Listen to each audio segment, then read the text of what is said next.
Très heureuse de vous retrouver pour cette nouvelle émission. Bonjour chez vous, c'est votre rendez-vous quotidien avec l'actualité politique au plus près de chez vous, avec nos partenaires de la presse quotidienne régionale, des télévisions locales et des indés radios. Nous sommes à nouveau ensemble pendant 1h30 et on est ravis. Et on va commencer cette émission avec le sénateur du jour. C'est le sénateur socialiste de Paris, Rémi Féraud. Dans une demi-heure, l'invité politique, ce sera Jean-François Copé, le maire Les Républicains. 2 mots. Et puis enfin, dans le club des territoires, on parlera bien sûr des municipales et notamment de la stratégie des Républicains pour ce second tour. Mais avant cela, voici les principales informations de ce lundi 8 juin. Emmanuel Macron veut des propositions rapides de la part du gouvernement alors que de nouvelles manifestations ont eu lieu contre le racisme et les violences policières. Il demande notamment à Christophe Castaner, le ministre de l'Intérieur, de faire aboutir rapidement le travail engagé en janvier pour améliorer la déontologie des forces de l'ordre. Et c'est dans ce contexte que sera publié aujourd'hui le rapport annuel du Défenseur des droits, le dernier pour Jacques Toubon. Dans une interview au bien public, il exprime ses craintes sur des mesures de l'état d'urgence sanitaire qui pourraient devenir permanentes. Et puis le déconfinement se poursuit un peu plus dans les aéroports français. Reprise aujourd'hui des vols commerciaux à l'aéroport de Nantes. Reprise également des vols passagers à l'aéroport de Lyon. Et on débute donc avec le sénateur du jour. Bonjour Rémi Féraud. Bonjour. Merci beaucoup d'être avec nous. Vous êtes sénateur socialiste de Paris. On va commencer bien sûr par l'actualité de ces derniers jours. Ce sont ces manifestations contre les violences policières et le racisme qui ont de nouveau eu lieu dans plusieurs villes de France. Un sujet qui divise la classe politique. Les réactions se sont multipliées ce week-end. On regarde ça avec Jonathan Dupriez.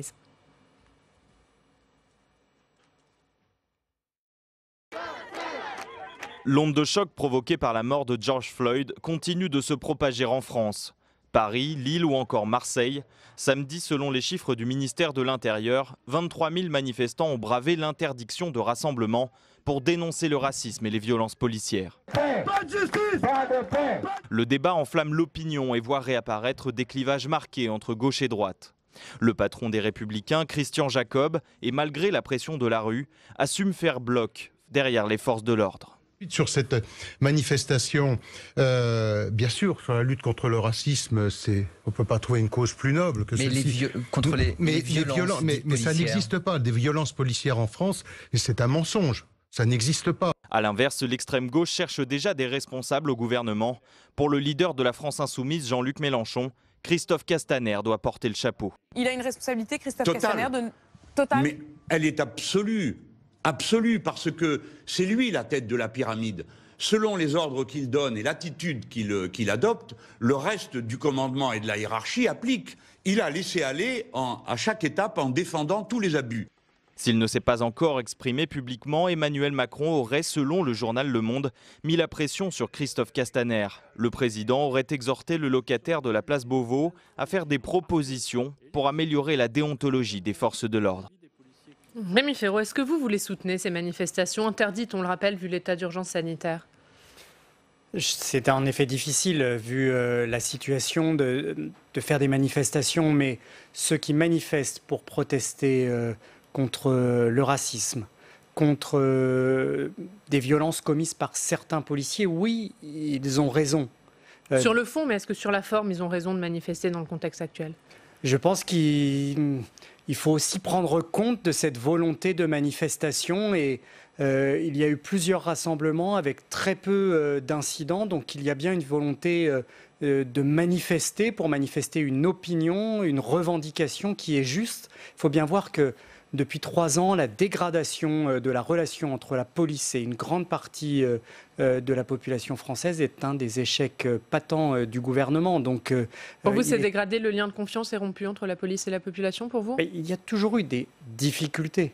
Mais oui, il y a une très forte dégradation ces 3 dernières années. J'ai été presque un peu soulagé d'entendre Christophe Castaner la semaine dernière au Sénat avoir enfin un discours un peu plus subtil que celui qu'on vient d'entendre de Christian Jacob, disant circuler, il n'y a rien à voir, il n'y a pas de violence policière. Tout le monde sait très bien qu'évidemment notre situation n'a rien à voir avec celle des États-Unis, mais que ce n'est pas une raison pour ne pas travailler sur un problème qui existe également dans notre pays. Pour vous, il existe clairement des violences policières dans le pays ? Il est arrivé qu'il en existe et on a vu que notre système pour sanctionner, pour y mettre fin, pour travailler dessus n'est pas opérant aujourd'hui. Emmanuel Macron le dit à sa façon en demandant au ministre de l'Intérieur de lui faire des propositions. Justement, le ministre de l'Intérieur, dont Jean-Luc Mélenchon, pointe la responsabilité totale, selon lui, sur ce sujet. Vous êtes d'accord ? Le gouvernement a évidemment une responsabilité, mais le problème va au-delà et ce n'est pas... je pense qu'il est un peu hors sujet, là, et qui fait de la plus... politique très immédiate. Un peu d'instrumentalisation de la part de Jean-Luc Mélenchon, c'est ce que dit Stanislas Guerini, notamment le patron de La République En Marche. Oui, d'accord, mais depuis que ce soit Gérard Collomb ou Christophe Castaner, ce gouvernement ne s'est pas montré très habile dans sa gestion du ministère de l'Intérieur depuis 3 ans. Donc il y a une responsabilité politique, évidemment, mais elle va au-delà du seul Christophe Castaner. C'est une responsabilité de l'ensemble du gouvernement et d'Emmanuel Macron aussi ? Tout à fait. Quand on a vu des mois et des mois de manifestations des Gilets jaunes, avec certes des violences, mais une forme de montée en puissance de la violence, de la répression, sans capacité d'avoir un vrai dialogue politique et de remettre en cause un certain nombre d'aspects de la politique du gouvernement, la responsabilité, elle est évidemment globale de ce pouvoir. Alors, vous me disiez, Emmanuel Macron qui demande à son gouvernement des propositions rapides, concrètes, notamment à Christophe Castaner sur la déontologie des forces de police. Pour vous, quelles doivent être ces mesures rapides ? D'abord, il fasse des propositions, mais je pense qu'en matière de formation, en matière aussi de contrôle de l'action policière, et je pense l'IGPN a perdu beaucoup de sa crédibilité en termes d'indépendance ces derniers mois. On l'a vu à propos de plusieurs affaires en matière certainement de formation et de vigilance dans la police. Ce n'est pas possible que nous découvrions aujourd'hui des groupes WhatsApp, des groupes Facebook qui existent depuis visiblement longtemps et sur lesquels sont tenus des propos racistes, homophobes, antisémites qui sont clairement illégaux. Donc il y a eu de la passivité à l'évidence dans les années passées. Je pense qu'il y a du retard à rattraper. Y compris de la gauche ? Peut-être, il faudra voir jusqu'à quand tout cela remonter. Maintenant, ça fait 3 ans quand même que ce gouvernement est en place. Est-ce qu'Emmanuel Macron doit s'exprimer sur le sujet compte tenu des manifestations qui se multiplient dans le pays ? Peut-être qu'il le faudra. Et je pense qu'Emmanuel Macron sera conduit évidemment à s'exprimer dans un cadre d'ailleurs où on voit bien que le gouvernement aimerait bien que l'état d'urgence se prolonge pour empêcher toute reprise des manifestations et de contestations. Pour vous, il y a des visées politiques dans le prolongement de l'état d'urgence sanitaire, ce n'est pas uniquement des questions sanitaires ? Jusqu'au 10 juillet, non. Ensuite, ça me paraît assez clair. Si c'est prolongé au-delà du 10 juillet, ce sera politique pour vous, pour empêcher des manifestations ? Si l'épidémie est sous contrôle, comme le disent les autorités, son prolongement serait forcément lié à des raisons qui sont politiques et non pas sanitaires. Nous aurons forcément d'ailleurs un débat sur ce sujet dans les semaines qui viennent.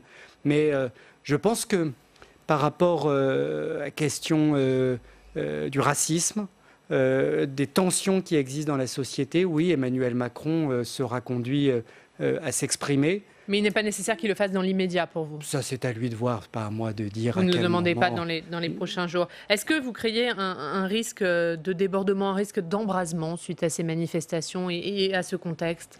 Mais il y a des tensions dans la société.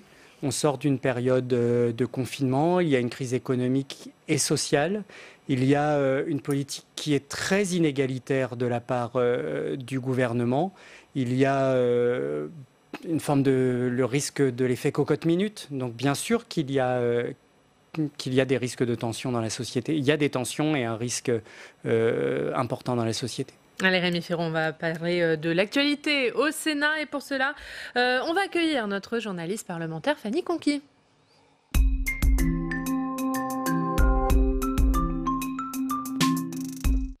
Bonjour Fanny. Bonjour Oriane, bonjour Rémi Féron. On est ravis de vous retrouver sur ce plateau, Fanny. Moi aussi. On va parler des relations entre le Sénat et l'exécutif et des relations un peu tendues en ce moment. Oui, effectivement. Après une période de relative unité nationale liée à la crise du Covid-19, eh bien, ces dernières semaines, le ton est monté entre l'exécutif et le Sénat. Tout d'abord, mercredi, lors des questions au gouvernement, les sénateurs ont tout simplement quitté l'hémicycle. Un incident de séance extrêmement rare au Palais du Luxembourg. Alors, on rappelle le contexte.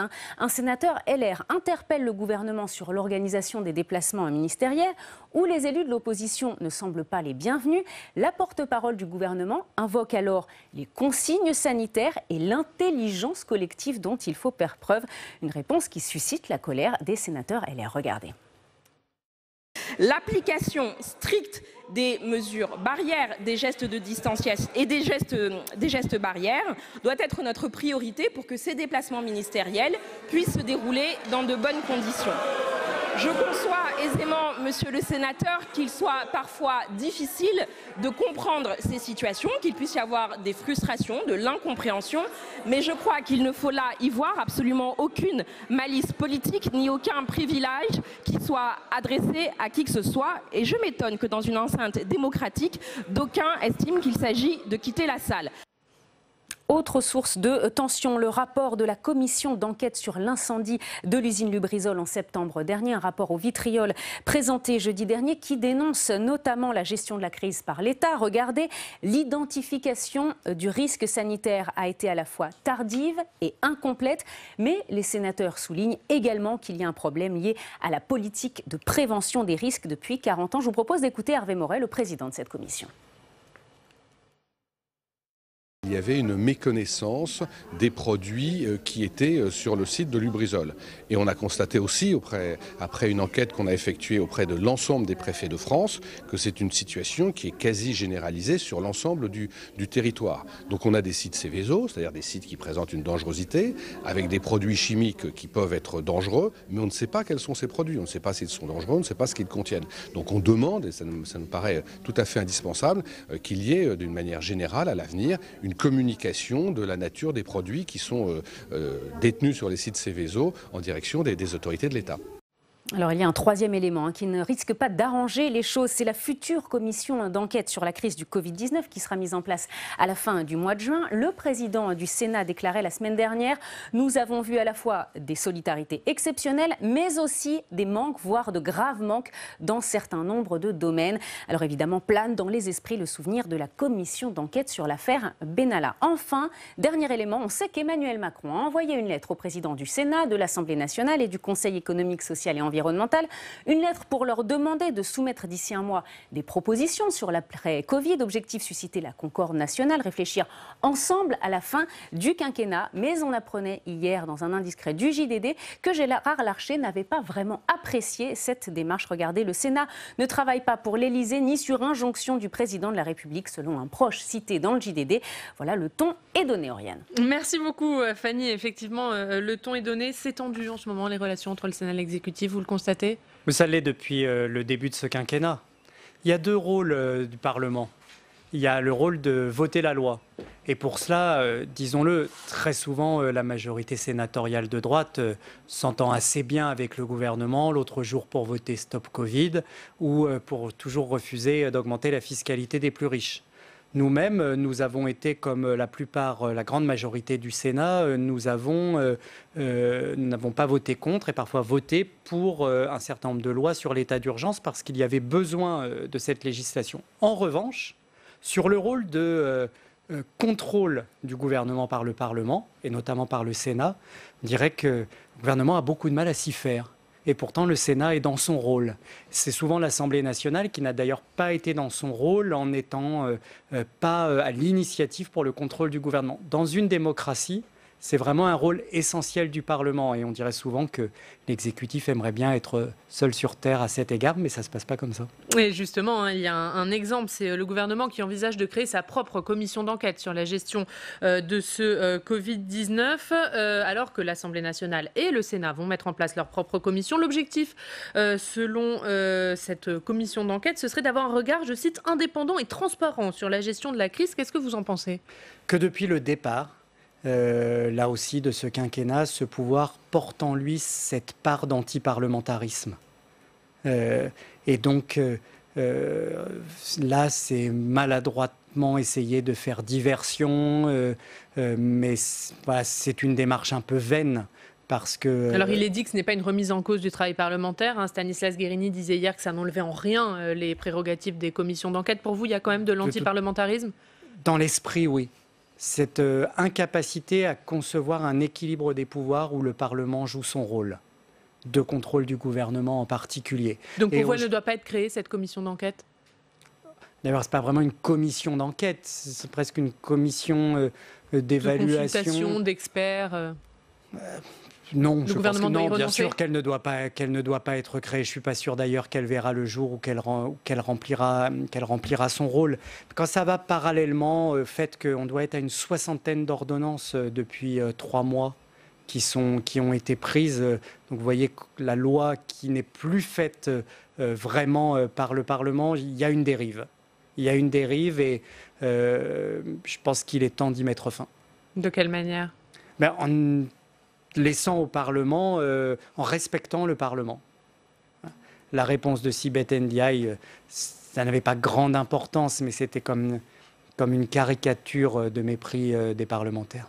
L'autre sujet, c'est cette lettre adressée par Emmanuel Macron à Gérard Larcher et à Richard Ferrand, qui leur demande de faire des propositions concrètes dans l'après-crise. Est-ce que ça, pour vous, c'est la bonne méthode ? Là, il y a une consultation des chambres parlementaires. Consulte les présidents des chambres parlementaires pour lui faire des propositions, oui, bien sûr. Mais ça ne Président, ça veut dire que Gérard Larcher ne consulte pas, par exemple, le groupe socialiste pour faire remonter ses propositions ? Ça, je ne sais pas comment il le fera, mais il porte aussi ses propres convictions. Et puis, il y a une majorité parlementaire. C'est très bien, mais ça ne peut pas remplacer le rôle du Parlement comme une assemblée délibérative. Ça n'enlève rien, mais ça ne peut pas. Le rôle du Parlement, ça ne se résume pas au fait que le président de la République envoie une lettre au président des 2 assemblées pour leur demander leur avis. De toute façon, on est en permanence dans une espèce de en même temps incohérent, c'est-à-dire où le Parlement n'est pas considéré et d'un autre côté, l'exécutif s'enferme un peu. Et puis d'un autre côté, Emmanuel Macron qui envoie des signes de concorde nationale. Donc je pense que ça rentre là-dedans. Je pense qu'il y a beaucoup de communication là-dedans. C'est que de la com. C'est pas une consultation sincère et qui serait écoutée. En tout cas, ça peut être une consultation sincère, mais ça ne résume pas. C'est un seul axe de l'action du président de la République. Est-ce que pour vous, ce sera un bon signal, par exemple, qu'Emmanuel Macron vienne présenter ses propositions devant les parlementaires réunis en congrès ? Pourquoi pas ? Mais on est aussi dans une période politique où on attend un éventuel remaniement après le 2e tour des élections municipales. La façon dont Emmanuel Macron envisage les 2 dernières années de son quinquennat reste quand même assez floue aujourd'hui. Et ça pourra plus se résumer à envoyer des signes à droite, à gauche, un peu partout. Voilà, aujourd'hui, ça ne marche plus. La magie est terminée. Question sur des textes et des réformes à venir ou pas, on va voir.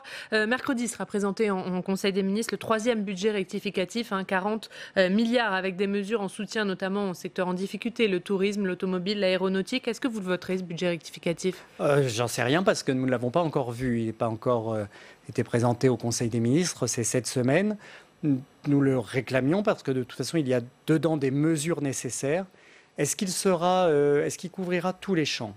Est-ce qu'il sera assez social ? Est-ce que la culture sera suffisamment prise en compte ? Malheureusement, j'en doute.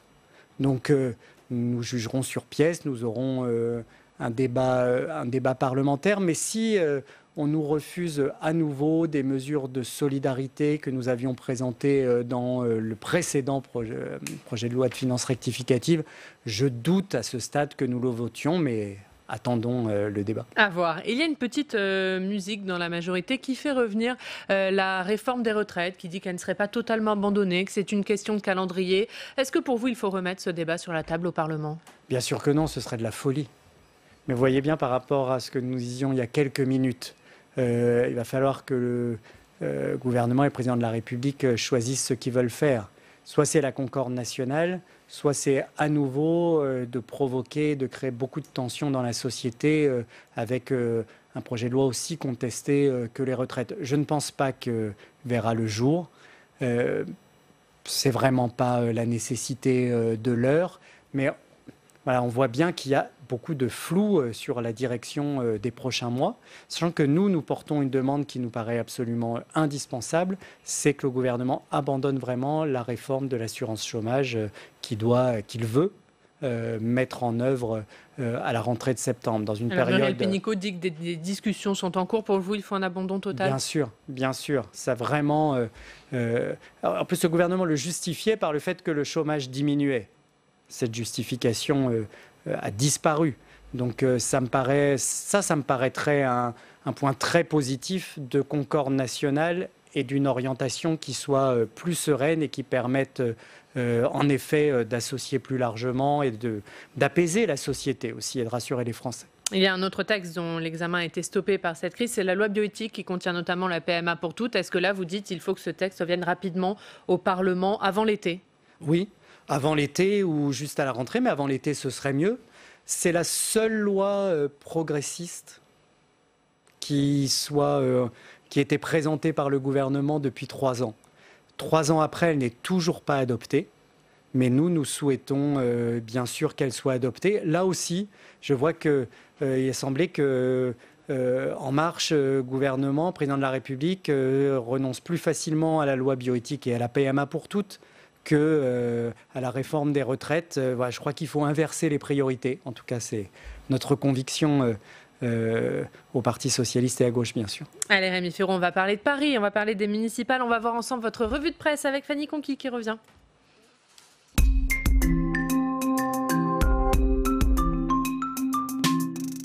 Rebonjour Fanny. Rebonjour. Et on commence avec le site de La Dépêche. Oui, effectivement, le site de La Dépêche et cette étape très symbolique à Paris, à Notre-Dame, commence aujourd'hui. La dernière étape du démontage de l'échafaudage de la flèche de la cathédrale. L'incendie, c'était il y a un peu plus d'1 an, le 15 avril 2019. À cause du coronavirus, évidemment, le chantier avait été suspendu pendant plusieurs semaines. Il a repris le mois dernier. Étape importante, Rémi Féraud, aujourd'hui ? Oui, cette reprise des travaux et puis le parvis a ouvert au public la semaine dernière. C'est un traumatisme pour les Parisiens et au cœur de Paris que l'incendie de Notre-Dame il y a un peu plus d'1 an. Donc voilà, c'est une étape positive. Autre sujet, Fanny, à la une dans Le Parisien. Oui, dans Le Parisien, autre accident à Paris. C'était rue de Trévise, cette fois dans le 9e arrondissement de la capitale. C'était en janvier 2019. Une fuite de gaz, souvenez-vous, avait causé la mort de 4 personnes et fait 66 blessés. Et bien, 18 mois après l'accident, le déblaiement des gravats en sous-sol démarre ce lundi. Une étape importante pour les sinistrés qui attendent toujours de retourner dans leur appartement. Et puis on termine avec un article dans Challenge. Oui, et on parle d'immobilier. C'est un des effets de ces 2 mois de confinement en Île-de-France et la mise en place du télétravail. Pour certains, eh bien, le secteur de l'immobilier constate une ruée sur les biens situés à moins d'1 heure de Paris. L'occasion d'avoir un peu plus d'espace et peut-être un petit peu de verdure à des prix plus abordables que dans la capitale. Merci beaucoup Fanny. Ça va changer la donne pour l'immobilier à Paris, cette crise sanitaire ? Je ne le sais pas, nous le verrons bien, je n'en suis pas sûr. Ce qui est vrai, c'est que le confinement a été particulièrement dur dans les grandes villes et à Paris, il y a moins d'espace, les gens de plus petits appartements. Je pense que le respect de ce confinement extrêmement fort finalement par les Parisiens, ça mérite d'être salué parce que ça n'était pas facile pour beaucoup d'entre eux. Allez, on va parler des municipales. Second tour dans 20 jours maintenant. Comment ça se passe la campagne dans ces conditions sanitaires particulières ? Nous l'avons reprise juste ce week-end. Alors on a un masque, on dispose les tracts sur une table avec du gel hydroalcoolique pour que les gens puissent se servir s'ils le souhaitent plutôt que de leur tendre. Une fois qu'on a un masque, ça n'empêche pas d'échanger. Ça réduit un peu l'intensité de la campagne. Il n'y aura pas de meeting, de rassemblement. Enfin, je vois que les gens sont intéressés et pas surpris et pas choqués de voir des militants sur le marché. On fait attention aux gestes barrières. Voilà, je crois que tout le monde est en train de s'y habituer. Un sondage du JDD, Journal du Dimanche, donne Anne Hidalgo largement vainqueur de ce second tour à 44%, devant Rachida Dati 33%, Agnès Buzyn 20%. Est-ce que vous ne craignez pas une démobilisation de votre camp qui pourrait être préjudiciable à Anne Hidalgo ? C'est toujours le danger quand un résultat est trop tôt annoncé et il ne faut pas vendre la peau de l'ours avant de l'avoir tué. Donc, pour vous, c'est pas gagné encore ? C'est jamais gagné une élection avant qu'elle ait lieu. Donc il y a toujours le risque de voir les électeurs se démobiliser, alors que l'enjeu est important. Et je crois que très large majorité des Parisiens n'ont pas envie d'un retour en arrière qu'incarne la candidature de Rachida Dati, mais il faut qu'ils aillent voter. C'est notre enjeu pour nous et en effet un enjeu de mobilisation. Est-ce qu'il y a des arrondissements que vous espérez faire basculer au vu des résultats du premier tour? Le 5e et le 9e. Et dans une élection parisienne... Ce sont les arrondissements où des maires LR sont passés à La République En Marche, oui, précise. Et qui ont un rapport de force droite-gauche qui est assez équilibré depuis longtemps. Nous espérons bien y gagner dans le 5e et dans le 9e arrondissement. Par ailleurs, dans l'élection municipale parisienne, toutes les voix comptent. Parce que dans un arrondissement qui est déjà à gauche, pour davantage de conseillers de Paris, et dans ceux de l'Ouest parisien, plus les voix pour Anne Hidalgo seront nombreuses pour ces listes, plus ces arrondissements enverront de conseillers de Paris de la majorité future d'Anne Hidalgo, je l'espère, au Conseil de Paris. Donc il n'y a pas... toutes les voix comptent dans une élection municipale parisienne. Alors au second tour, alliance entre les listes d'Anne Hidalgo et les listes écologistes de David Béliard. Comment se sont passées les tractations? Est-ce que ça a été simple? En tout cas, nous n'avons jamais douté du fait que nous allions nous retrouver. Après, ça n'est jamais simple. Notamment sur les places, sur les listes. Mais en réalité, il n'y a pas eu... C'était ça les divergences ou il y avait aussi des divergences de fond? Alors, sur les places, sur les listes, c'est toujours des réglages assez fins, mais il n'y avait pas de grandes divergences. Sur le projet, ça a été assez simple parce que Anne Hidalgo a comme une politique et avait un projet très écologiste elle-même. Nous avions ensuite... nous-mêmes la volonté de revoir un certain nombre de projets d'urbanisme vers moins de densité. Les Verts étaient en phase avec cela, donc il n'y a pas eu de difficulté particulière à avoir un projet qui soit commun. Peut-être que j'ai connu les élections municipales précédentes, jamais nos projets n'avaient été aussi proches dès le premier tour. Et on le voit bien d'ailleurs avec politique des déplacements qui favorise le vélo, les transports en commun, la réduction de la place de la voiture de manière très volontariste. Donc non, il n'y a pas eu de difficulté sur un rassemblement sur le projet. Et ces demandes des écologistes, elles sont compatibles avec celles de vos autres alliés, les communistes? Bien sûr, alors ça, il n'y a vraiment aucune difficulté là-dessus. Nous sommes vraiment tous écologistes dans la majorité municipale parisienne. Il peut y avoir des différences de sensibilité, mais vraiment, alors là-dessus, il n'y a pas photo. Une dernière réaction sur ces propos prêtés à Marlène Schiappa, qui dit « Plus personne ne pense qu'Agnès Buzyn va gagner Paris ». Qu'est-ce que vous en pensez? Elle a dit tout haut ce que tout le monde doit penser tout bas à En Marche. Je suis quand même surpris qu'une ministre écrive de manière aussi légère sur des boucles Telegram, WhatsApp, où ensuite, visiblement, un certain nombre de militants ou d'élus En Marche le font sortir. Ça montre quand même, c'est pas une équipe, ça a dû être constitué de briques et de broc avec des gens qui n'ont pas du tout les mêmes idées sur un certain nombre de choses. Ça se voit d'ailleurs sur la liste du 5e arrondissement. Je crois qu'aujourd'hui, en effet, c'est soit Anne Hidalgo, soit Rachida Dati. Et voilà, pour nous, il faut que les Parisiens qui ne veulent pas d'un retour en arrière en soient bien conscients.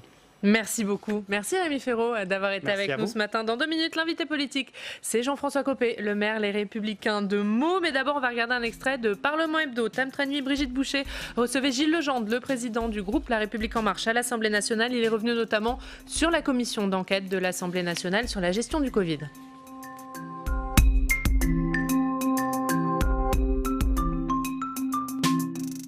Nous ne nous sommes pas fait imposer cette commission d'enquête. Nous la souhaitons avec la même intensité, avec la même énergie que les groupes d'opposition. Elle est indispensable. Mais Éric Ciotti, qui est nommé rapporteur général de la commission d'enquête, n'a vraiment pas été le plus tendre avec vous jusqu'ici? Non, mais attendez, vous ne craignez pas? mais il n'y a pas une question de tendresse ou pas de tendresse. Éric Ciotti dit quoi dans votre reportage? Il dit « Nous voulons connaître la vérité ».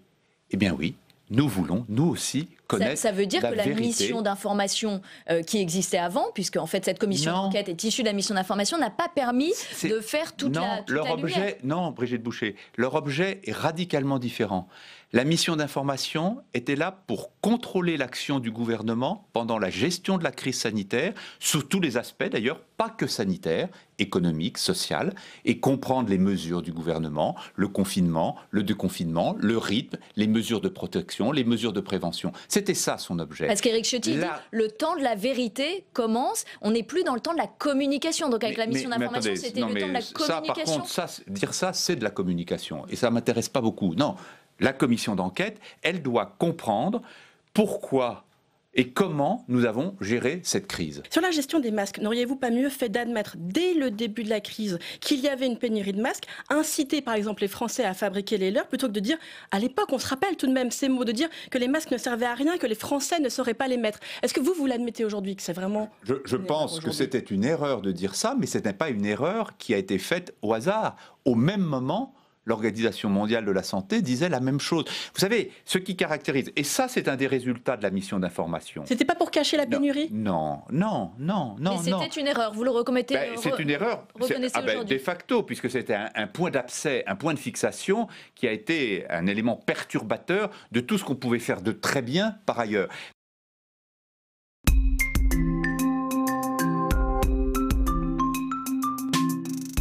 Notre invité politique ce matin, c'est Jean-François Copé. Merci beaucoup d'être avec nous. Bonjour. Bonjour. Vous êtes le maire Les Républicains de Meaux. On est ensemble pendant 20 minutes pour une interview en partenariat avec la presse quotidienne régionale, représentée par Pascal Jalabert du groupe EBRA. Bonjour Pascal. On va commencer par ces manifestations qui se multiplient dans plusieurs villes de France, Jean-François Copé, contre le racisme et les violences policières. Violences policières, c'est un terme que récuse Christian Jacob, le président des Républicains. Il dit que c'est un mensonge de parler de violences policières, qu'il n'y en a pas. Est-ce que vous êtes d'accord ? Mais ça dépend de quoi on parle. Si on parle des violences policières aux États-Unis, je crois que nous sommes tous scandalisés, indignés, et puis surtout... on se dit qu'il va bien falloir qu'un jour ou l'autre, les États-Unis, grand pays, grande démocratie, prennent ce sujet à bras-le-corps. Alors, vous parlez des violences policières en France. Mais s'il s'agit de parler des violences policières en France, je trouve ça profondément désolant, regrettable, que personne... parmi les autorités républicaines de ce pays, je parle de celles qui sont au pouvoir, au plus haut niveau, ne viennent cesser cette polémique qui n'a absolument aucun sens. Donc je rappelle il n'y a pas de violence policière en France ? Non, attendez. Je voudrais vraiment que dans ce domaine, y compris dans les commentaires médiatiques, on ne revienne pas sur les éternelles caricatures. Qu'il y ait une absolue nécessité de poursuivre sans relâche le combat contre toutes les formes de racisme. C'est l'ADN de la République française. Ce sont des générations entières d'enfants à l'école qui sont formés, éduqués à l'idée de combattre le racisme sous toutes ses formes. Et ce combat-là doit être permanent. Que deuxièmement, il y ait pu y avoir dans toutes les décennies des dérapages, des comportements inacceptables de tel ou tel individu dans la police. Il faut évidemment les sanctionner. Mais en venir à comparer la situation des États-Unis à celle de la France, c'est proprement inadmissible. C'est d'autant plus inadmissible que nous avons besoin d'une police républicaine qui respecte parfaitement les règles, ce qu'elle fait dans son écrasante majorité, que sont toujours, ou aussi souvent que cela doit être, et que la justice le constate, parce que c'est elle qui, dans ce domaine, doit avoir le dernier mot et pas tel ou tel commentateur, que lorsque les faits sont constatés, il soit le cas échéant sanctionné, venir comparer la situation française à la situation américaine est absolument inacceptable. Je ne comprends pas que le président de la République, le Premier ministre, le ministre de l'Intérieur soient silencieux sur ces sujets. Alors, il doit s'exprimer rapidement, Emmanuel Macron, sur ce sujet ? J'en sais rien, c'est à lui de le décider, mais je ne comprends pas qu'il ait besoin qu'on le lui demande. Ça aurait dû être fait tout de suite. Et encore une fois, il est évident que dans le même temps, doivent être condamnés tel ou tel acte de violence, s'il a lieu et s'il est établi comme tel. Voilà. Ensuite, puisqu'on en est là-dessus, j'aimerais qu'on ait le même zèle, voire encore plus de zèle quand il le faut, pour dire que les violences contre les policiers dans certains quartiers, mais c'est une réalité effroyable. Effroyable. Oui. Est-ce que ça ne dit pas autre chose un peu de l'état du pays ? On avait vu lors des Gilets jaunes une France de délaissés qui se révoltait. Là, c'est plutôt celle des banlieues, des minorités. Finalement, les revendications ne sont pas si éloignées. Un peu sur la violence policière, beaucoup sur le côté social. Qu'est-ce que ça dit de l'état du pays ? Non, je crois qu'il faut d'abord éviter de généraliser.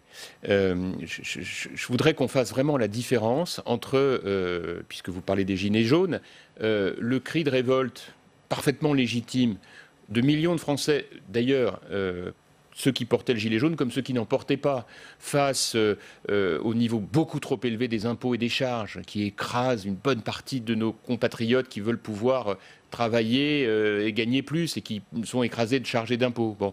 Que beaucoup de Français subissent des inégalités et aient envie d'en sortir dans tous les domaines, parce qu'il y a certes des inégalités sociales, mais il y a aussi des inégalités géographiques qui sont importantes.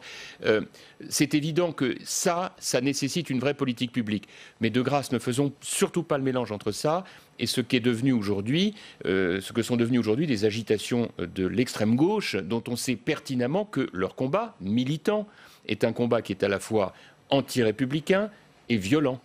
Et que cette violence n'a rien à faire avec des revendications légitimes. Donc, je crois que dans cette affaire-là, l'ordre et l'autorité républicaine doivent avoir le dernier mot, parce que si ça n'est pas le cas, alors nous rentrons dans un système de cogestion avec l'extrême gauche, et malheureusement, c'est très exactement ce qui met aujourd'hui la France en danger. Mais est-ce qu'il y a le cas aujourd'hui, il n'y a pas assez d'autorité républicaine de la part de ce gouvernement ? Vous savez, ça fait un certain temps qu'un certain nombre d'entre nous tirons la sonnette d'alarme sur le fait qu'il n'a jamais été écrit nulle part que la démocratie, que la République avait vocation à co-gérer le pays avec les mouvements extrémistes. Donc il est grand temps.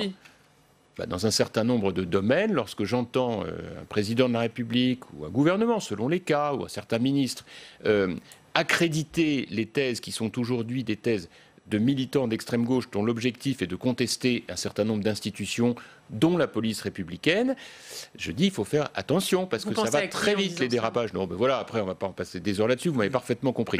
Moi je pense que dans cette affaire, il faut essayer d'être juste.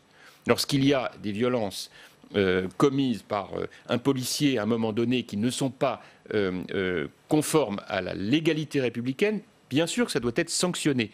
Et en l'occurrence, quand les faits sont établis par la justice, ça l'est. Bon. Deuxièmement, il y a ce qui relève de comportements d'une extrême violence venus, encore une fois, je le répète, de mouvements d'extrême gauche qu'il faut combattre. Allez, on va passer à un autre sujet, c'est le sujet du déconfinement. Est-ce que pour vous, il faut assouplir maintenant les règles de déconfinement, notamment dans les écoles ?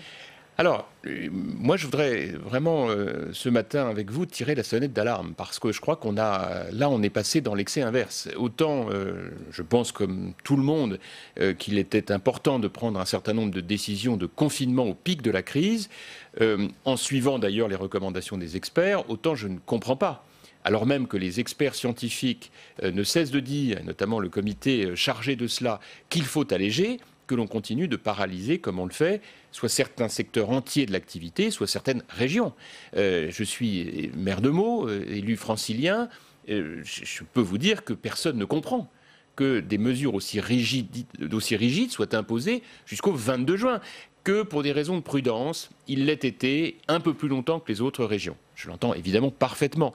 Mais enfin, là, les résultats sont là.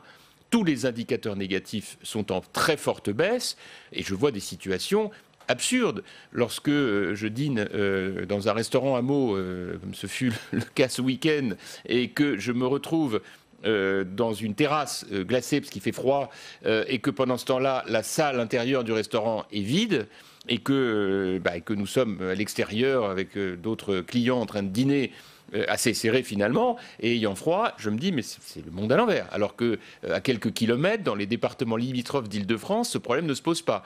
Lorsque je vois la lourdeur des contraintes dans les écoles, qui font qu'aujourd'hui il est très compliqué de pouvoir envoyer ses enfants à l'école, laquelle école d'ailleurs, comme vous l'avez vu, a quand même beaucoup renoncé, il faut bien le dire, l'école républicaine, y compris l'école privée sous contrat.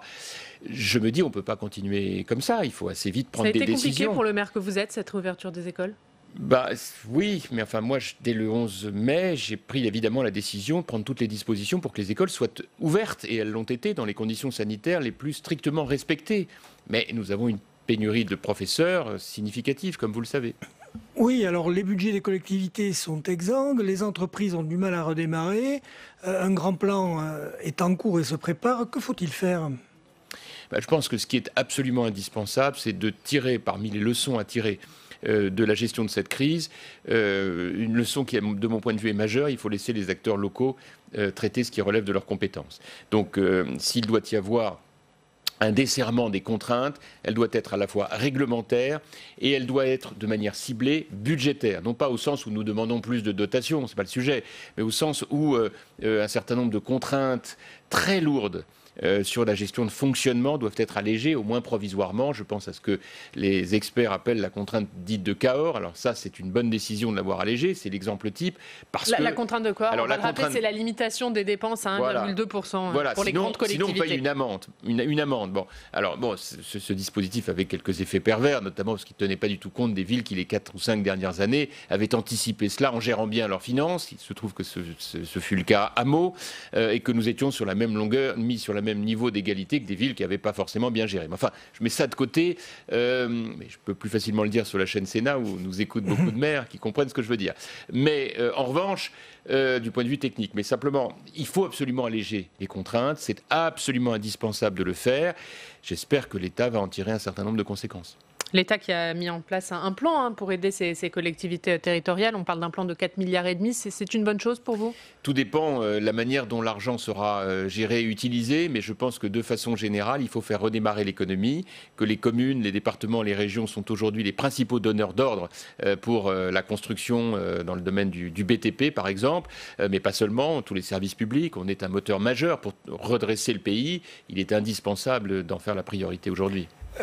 Certains gouvernements ou ailleurs disent il faut peut-être baisser les salaires pour maintenir l'emploi, il faut peut-être que l'État continue à abonder du chômage partiel. Vous êtes sur cette ligne? Alors moi j'ai une approche qui est un peu différente. Je pense qu'il est indispensable de préserver le pouvoir d'achat des salariés, mais si on veut le faire, il faut parler du salaire net, pas du salaire brut. Et donc il faut baisser les charges. Donc je pense que dans une période comme la nôtre, nous devons avoir les yeux rivés sur les indicateurs économiques comparés entre la France et l'Allemagne. Et donc il est capital de mettre le cap sur l'allègement des charges pour les entrepreneurs et pour les salariés. Ça doit être un grand mouvement qui ne peut se faire que si on fait des économies par ailleurs.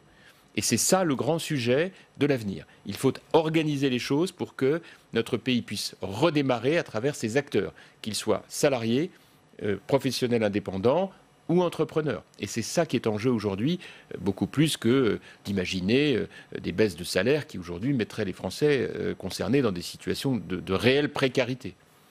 On voit ces chiffres vertigineux de la récession, de la dette, du déficit. Comment on en sort et est-ce que le gouvernement va pouvoir s'en sortir sans augmenter les impôts? Alors, je pense que si le gouvernement pense que la solution de sortie, c'est d'augmenter les impôts... Ce n'est pas ce qu'il pense pour le moment. Je le sais, c'est pour ça que je vous le dis, mais si par malheur il devait tomber dans ce piège, alors la France va couler. Parce que la France, aujourd'hui, a un niveau d'impôt tellement élevé, beaucoup plus élevé que la moyenne des pays européens, que si on continue encore d'augmenter les impôts, alors plus personne ne s'en sortira. La seule solution, c'est de faire à la fois ce qu'on appelle une politique de l'offre pour stimuler la production et aussi une politique de la demande en baissant les charges pour redonner du pouvoir d'achat aux salariés. Et si on veut réussir à faire ça, il faut que l'État maigrisse. Il n'y a pas de solution. Alors quand je dis que l'État doit maigrir, il faut pour autant qu'il continue d'investir dans la santé, dans l'éducation, dans la défense, dans la sécurité, ce qu'on appelle le régalien. En revanche, je pense qu'il faut repenser tout le reste. Et que dans tout le reste, il y a un certain nombre d'aides, d'interventions, par exemple pour financer la baisse du temps de travail et d'autres aides qui coûtent des fortunes et que l'État ne peut plus payer. Alors Marlène Schiappa qui veut créer un congé pour garder les parents, c'est pas une mesure qui vous convient? C'est exactement ce que je redoute. Voilà. Moi, je peux comprendre. On est dans une période où il est possible qu'il y ait un remaniement gouvernemental, donc tel ou tel ministre se dit je vais faire parler de moi, comme ça on me nommera ministre d'autre chose. Ça, c'est la vie humaine, il n'y a pas de sujet, c'est même, si je peux me permettre, assez ancien monde, mais enfin peu importe. Pour avoir pris beaucoup de recul avec tout ça, je me permets de faire cette petite remarque. Par contre, sur le fond, j'ose espérer que le gouvernement ne va pas faire ce choix. Aujourd'hui, nous avons à financer, et c'est autrement plus urgent, la branche de la dépendance, que certains appellent la cinquième branche de l'assurance maladie, la cinquième branche de la sécurité sociale, à savoir le financement des personnes âgées dépendantes et des personnes qui ont un handicap. Ça va nécessiter un gros effort de la nation, d'où l'idée évoquée d'ailleurs par certains de supprimer un jour férié. On en a beaucoup en France pour financer cela. Il me semble que c'est une cause qui le légitime parfaitement. Mais la réponse, ça ne peut pas être on va redonner des jours de congé aux Français, même si, évidemment, qu'il faut s'occuper de nos aînés. Mais il est impossible, le pays n'a pas les moyens, avec 115% de dette, de financer une chose pareille. Après la crise sanitaire, la crise économique, il y a une crise sociale aussi qui se profile. Dans son rapport, le défenseur des droits, Jacques Toubon, dit que les inégalités sociales ont augmenté durant cette crise. Est-ce que vous l'avez constaté et comment on fait? Non, mais les inégalités sociales, malheureusement, elles sont la première conséquence de crises comme celle que nous venons de traverser. C'est une évidence. Le confinement n'a pas été le même pour tout le monde. Il est certains bâtiments hameaux dans lesquels, je le sais, certains de mes administrés ont vécu dans des conditions extrêmement difficiles, malgré tout l'aide qu'on a pu essayer d'apporter. Bon, on le sait et on le voit bien. Donc en réalité, il faut reprendre maintenant notre chemin. C'est pour ça que je disais, il faut que le gouvernement allège le plus vite possible les contraintes pour trouver des solutions et permettre d'accompagner ceux qui souffrent le plus. Mais pour ça, il faut avoir la possibilité d'accéder à eux sans que les contraintes soient trop fortes. Et tout en vous le disant, je rappelle, comme le fait à juste titre le gouvernement, qu'il faut absolument respecter les gestes barrières, que quand c'est nécessaire, il faut porter le masque. Tout ça est indispensable et je crois qu'on doit être capable, dans une grande nation comme la nôtre, de trouver le bon équilibre. Allez, on va parler des municipales à 20 jours maintenant du second tour, qui ne vous concerne pas. Vous avez été réélu au premier tour. Dans 6 grandes villes, il y aura des listes communes entre La République En Marche et les Républicains. Est-ce que vous comprenez ce choix ou est-ce que vous les regrettez? Je pense qu'il y a des fois où c'est nécessaire. Moi-même, d'ailleurs, à Paris, il y a quelques années, je devais être en 2017 ou 2018, j'avais été interrogé sur le sujet, c'était après l'élection de M. Macron, et j'avais préconisé qu'à Paris, on fasse cela, pas du tout pour gommer les différences, qui d'ailleurs sont croissantes, on le voit bien, entre LR et En Marche, mais tout simplement parce qu'il peut se trouver que ça se justifie. Et là, en l'occurrence, à Paris, je vois arriver la réélection de Madame Hidalgo, sauf à ce que Rachida Dati, qui fait une campagne absolument fantastique, arrive à bousculer cela, et je le souhaite d'autant plus fortement que je vois, en tant que maire de grande banlieue, la ville de Paris se fermer de plus en plus et empêcher son accès. Donc ça, c'est extrêmement préoccupant. Donc c'est-à-dire qu'à Paris, il faut des alliances au-delà du 5e arrondissement. Est-ce que, par exemple, au 3e tour, vous souhaitez des alliances entre les conseillers de Rachida Dati et ceux d'Agnès Buzyn? On verra où en est le 3e tour. Déjà, passons le 2e. Vous savez, moi, j'ai appris avec mon ami Guy Drut, il faut passer une haie après l'autre. Donc on va faire les choses dans le bon ordre. En revanche, de manière plus générale sur les autres cas, en fait, c'est du cas par cas. On ne peut pas mettre dans la même liste Bordeaux, par exemple, où ça a beaucoup de sens et où j'espère de tout cœur que notre candidat va l'emporter, que Lyon, où là, c'est pas du tout une alliance avec En Marche, c'est une alliance avec Gérard Collomb, qui a été décidée par les autorités, les responsables locaux de notre famille politique. Moi-même, je suis un peu circonspect, mais enfin, après tout... on verra ce qu'il en est. Hein. Pourquoi circonspect? Parce que c'est une alliance avec Gérard Collomb qui est sorti 4e, donc très contesté. Bon, c'est un pari. Vous avez dit que LR et LREM se sont de plus en plus éloignés. Donc vous êtes donc déçu du fait que le président Macron soit peut-être pas tout à fait un président de droite? Oui, enfin déçu. En tout cas, j'observe qu'au fil du quinquennat, là où je faisais partie de ceux qui, à droite, avaient un regard bienveillant, parce que je pense que ce qui compte, c'est que la France réussisse, et que quand je le voyais gouverner par ordonnance, prendre un certain nombre de décisions, j'avais le sentiment qu'il y avait une dynamique forte qui pouvait être engagée. Je ne la retrouve plus depuis un certain temps. Et alors j'entends les ministres dire on n'a jamais autant réformé que de toute l'histoire de la France. Bon, c'est classique, là encore pour dire que j'ai un petit peu d'expérience. On a toujours ce réflexe de penser que ce qu'on fait est 1000 fois meilleur et que ce que faisaient les autres avant était nullissime. Mais bon, je suis quand même obligé de vous dire que je suis aujourd'hui sur ma faim, oui, dans beaucoup de domaines, oui. François Baroin dit que la droite se reconstruit et que se forme un arc à gauche. Vous voyez venir le retour du clivage ? C'est-à-dire qu'à partir du moment où le message du fameux et en même temps d'Emmanuel Macron, qui en clair avait pour vocation de gommer les différences entre la gauche modérée et la droite modérée, pour aller vite, en fait, de fait, ça ne marche pas parce que du coup, ça l'amenait à pas choisir. Moi, je pensais que ça l'amènerait à choisir. Et en fait, ça l'a plutôt amené à ne pas choisir. Alors donc forcément, du coup, la réalité politique reprend ses droits et c'est normal. De toute façon, il y a une chose qui est certaine. On ne peut plus continuer d'avoir un débat politique qui s'articule entre un parti de gouvernement et l'extrême gauche et l'extrême droite. Il y a un moment, c'est pas possible, ça devient ridicule. Donc il faut absolument qu'un certain nombre de voix qui, sans être macronistes, mais sans être non plus totalement anti-macronistes, puissent s'exprimer marquer des différences, incarner une alternance, sans se faire insulter toute la journée au motif qu'ils seraient des idiots alors que les actuels sont des intelligents. Oui, il y a un moment, il faut quand même qu'on se détende un peu avec tout ça. François Baroin qui dit également que la droite en termine avec un long cycle de défaites. Est-ce que cette victoire qui s'annonce pour les Républicains au municipal, elle a forcément un sens? Est-ce que c'est pas trop optimiste? On se rappelle, en 2014, vous étiez président du parti, il y avait une vague bleue au municipal, et en 2017, la droite était absente. D'abord, merci de le souligner. C'est pas si fréquent qu'on fasse le lien entre cette vague bleue de 2014 et le fait que j'étais en charge. Et la droite était absente du second tour en 2017. Est-ce que c'est pas trop optimiste de la part de François Baroin? Écoutez, on verra bien. Vous pouvez quand même permettre à François Baroin de dire qu'il se réjouit des résultats du premier tour au regard de la descente aux enfers qu'on a connue en 2017. Vous avez créé une génération de maires efficaces, puisque beaucoup ont été réélus. Absolument.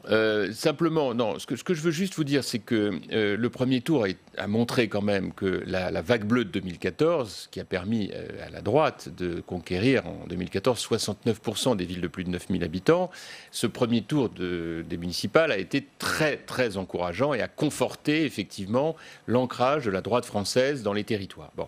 Alors après, il faut effectivement, vous avez raison, il faut attendre le second tour, bien sûr, et il ne faut surtout pas, je dirais, polluer l'analyse qui en sera faite par le résultat de telle ou telle grande ville, parce que c'est toujours comme ça que ça marche. On dit, ah bah oui, mais Paris, etc. Oui, ok. Enfin, la réalité du territoire, on le voit bien, c'est que les maires de droite ont pris une option très forte pour remporter le second tour dans d'innombrables villes. Donc c'est évidemment très encourageant pour nous, bien sûr. François Baroin qui dit qu'il donnera sa réponse à l'automne sur une probable candidature, une éventuelle candidature en 2022. Vous la souhaitez, vous, cette candidature? Écoutez, d'abord, on se parle beaucoup. Enfin, moi, vous savez, je me suis un peu mis en recul de tout ça, mais moi, je parle évidemment beaucoup avec l'ensemble des candidats possibles. Il y en a un certain nombre. Donc, on verra bien ce qu'il en est. On va déjà faire en sorte de voir quelle est la réalité du paysage, et puis c'est aux candidats de se prononcer. C'est pas à moi de dire si je veux tel ou tel. Déjà que l'on voit ce qu'il en est. Et puis le moment venu, vous pouvez donner votre avis. Est-ce que ça sera un bon candidat? Vous êtes bien à Meaux, vous avez envie de vous impliquer davantage au niveau national? Non, vous savez, écoutez, moi, encore une fois, je suis aujourd'hui très dédié à ma responsabilité de maire de Meaux. Par ailleurs, je suis avocat. J'ai pris beaucoup de recul avec la politique nationale. Néanmoins, je veux participer au débat public du fait simplement de l'expérience qui est la mienne et que j'ai envie de partager avec les Français, avec celles et ceux qui ont envie de réfléchir à l'avenir, parce qu'aujourd'hui notre pays est quand même en proie au doute et il faut lever ce doute absolument. Un dernier mot sur cette tribune de Marine Le Pen dans la revue politique et parlementaire qui sort aujourd'hui et dans laquelle Marine Le Pen s'inscrit dans les pas du général de Gaulle. Qu'est-ce que vous en pensez? C'est de la récupération à 2,50 francs, hein, parce qu'entre nous soit dit, entendre la leader de l'extrême droite expliquer qu'elle est gaulliste et que c'est nous qui ne le sommes pas, c'est quand même, comment disait la chanson d'autrefois, j'ai la mémoire qui flanche. Hein, voilà. Elle a la mémoire qui flanche. Pour vous, c'est quoi? C'est une tentative de dédiabolisation de la part de Marine Le Pen ou c'est aussi une volonté de s'adresser à l'électorat de la droite? C'est comme d'habitude de la part de l'extrême droite d'aller s'adresser absolument à tout le monde sans aucune espèce de nuance particulière. Et encore une fois, je le répète, en niant une réalité historique, l'extrême droite a toujours été, par définition, une famille politique à l'opposé de la famille gaulliste. Bon. Alors qu'elle veuille nous expliquer qu'elle se retrouve gaulliste, peut-être que demain elle va se trouver Jean Jaurès aussi, peut-être, je ne sais pas. Enfin, tout ça ne doit laisser personne dupe. Voilà. Merci beaucoup. Merci Jean-François Copé d'avoir été avec nous ce matin. Merci Pascal. Demain, à votre place, ce sera Valérie Rabault, la présidente du groupe socialiste à l'Assemblée nationale. Et c'est l'heure maintenant du Club des territoires.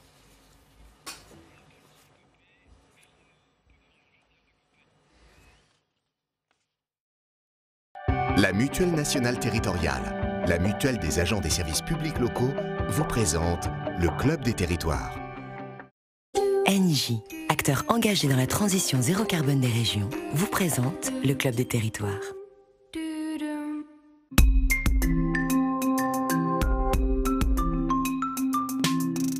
La presse quotidienne régionale et les télévisions locales vous présentent le Club des territoires. Le Club des territoires en partenariat avec la presse quotidienne régionale, les télévisions locales et les Indés Radio. Et avec nous aujourd'hui pour ce club, ils sont en train de s'installer. Arnaud Benedetti, le rédacteur en chef de la revue politique et parlementaire. Bonjour Arnaud, bonjour. Merci d'être avec nous. Guillaume Doyen, le directeur de la rédaction de la Gazette des Communes. Bonjour Guillaume, bonjour. Merci d'être là. Et avec nous, mais à distance, Sébastien Fournier, le directeur de la rédaction d'Objectif Métropole de France. Bonjour Sébastien, merci d'être avec nous. Dans ce club, on parlera bien sûr longuement des municipales à 20 jours maintenant du second tour. On ira voir la situation à Rouen, la situation au Havre, la ville où Édouard Philippe est candidat. On sera avec Thierry Rabillet de Paris-Normandie. Et puis on fera un point sur la campagne à Menton et à Nice avec Denis Caro de Nice Matin. Mais pour commencer, on va faire un petit tour de ce qu'il s'est passé ces dernières heures dans cette campagne. On va rejoindre Fanny Conqui. Bonjour Fanny. Fanny, on va vous retrouver dans quelques instants. C'est l'heure de votre journal de campagne.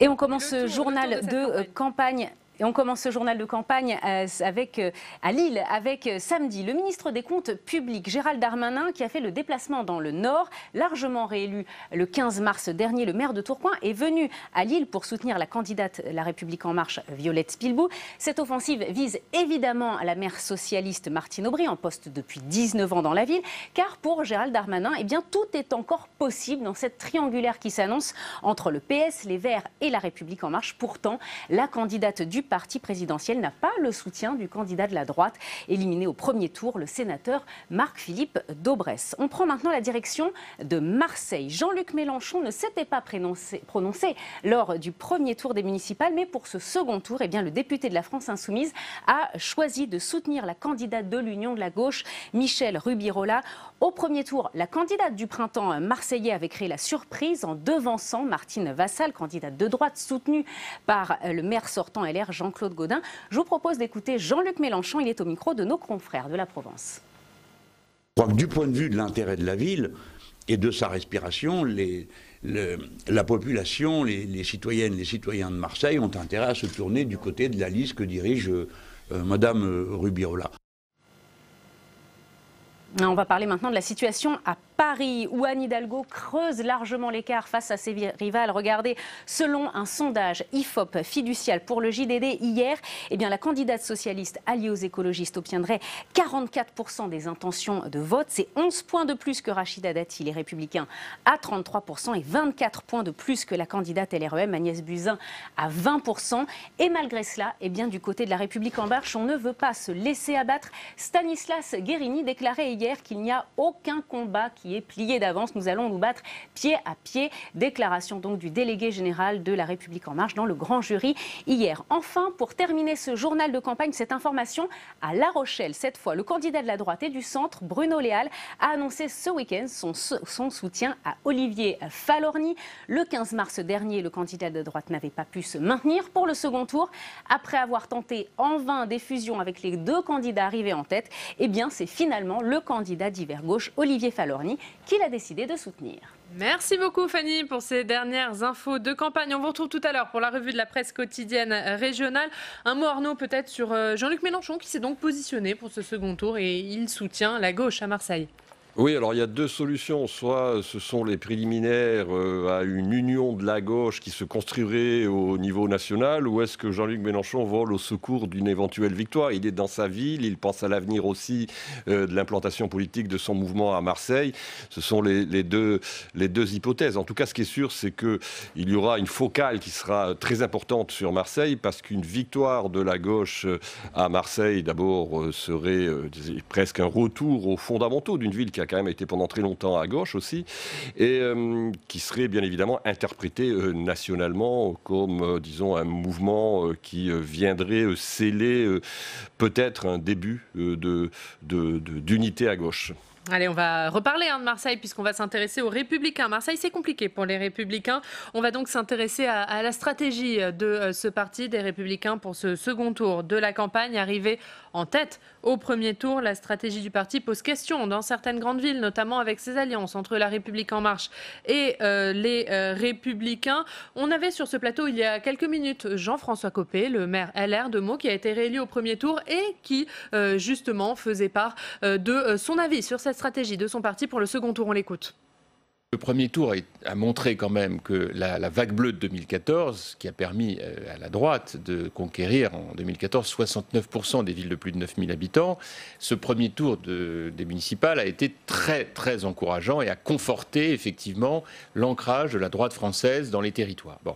Alors après, il faut effectivement, vous avez raison, il faut attendre le second tour, bien sûr, et il ne faut surtout pas, je dirais, polluer l'analyse qui en sera faite par le résultat de telle ou telle grande ville, parce que c'est toujours comme ça que ça marche. On dit, ah bah oui, mais Paris, etc. Oui, ok. Oui. Enfin, la réalité du territoire, on le voit bien, c'est que les maires de droite ont pris une option très forte pour remporter le second tour dans d'innombrables villes. Donc c'est évidemment très encourageant pour nous.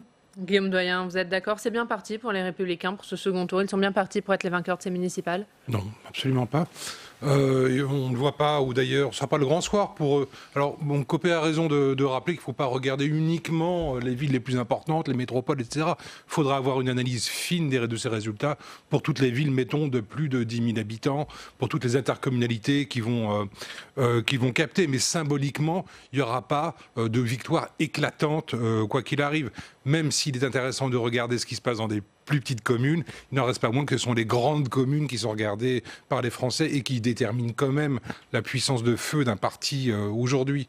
Vous êtes d'accord, Arnaud, ça ne sera pas la vague bleue? Christian Jacob dit que dans 56% des villes de 9000 habitants, ils ont remporté le premier tour. Oui, certes, il y a une résistance territoriale, mais ce sont les maires sortants, très souvent, qui bénéficient d'une prime aux sortants, dans un contexte quand même électoral qui a été très particulier. Faut-il le rappeler, ce premier tour s'est déroulé dans des conditions très, très singulières.